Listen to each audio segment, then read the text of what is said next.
Pemirsa, Satreskrim Polresta Denpasar berhasil membekuk pelaku pencurian makanan anjing di toko pet shop. Pelaku melakukan aksinya di 6 TKP dengan mencuri berbagai jenis makanan anjing.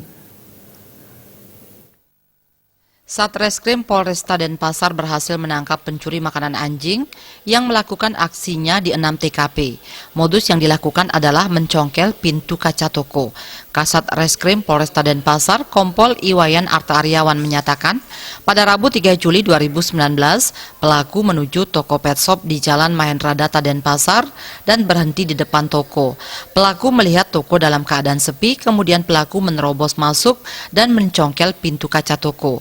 Pelaku berhasil mengambil barang-barang yang ada di dalam toko. Setelah melakukan olah TKP, pelaku berhasil dibekuk pada Senin 15 Juli 2019 di daerah Jalan Kargo Denpasar Timur. Kemudian pelaku atas nama Deska Yusaidi Tegar berhasil dibekuk. Barang bukti yang disita polisi diantaranya keyboard komputer, ponsel cerdas, merek Samsung J1, uang tunai, dan berbagai jenis makanan anjing. Dari awal bulan Juli, kami menerima beberapa laporan.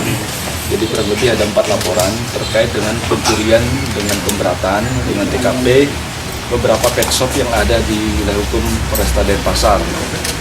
Jadi pada tanggal 3 kejadian pertama, terus berurutan tanggal 4, tanggal 5, tanggal 6, tanggal 7, dan terakhir tanggal 9. Ternyata dari 6 kejadian tersebut, 4 merupakan TKP Polresta Denpasar dan 2 TKP Polres Badung. Pada tanggal 15, kami berhasil mendeteksi keberadaan dari pelaku. Jadi pelaku kami amankan di salah satu perumahan yang ada di wilayah Denpasar, tepatnya di Jalan Kargo. Jadi pelaku pada saat awal kami tangkap tidak mengakui perbuatannya, namun karena sudah kami bisa tunjukkan barang bukti, alat bukti, petunjuk terkait dengan perbuatan pelaku, akhirnya dia mengakui perbuatannya.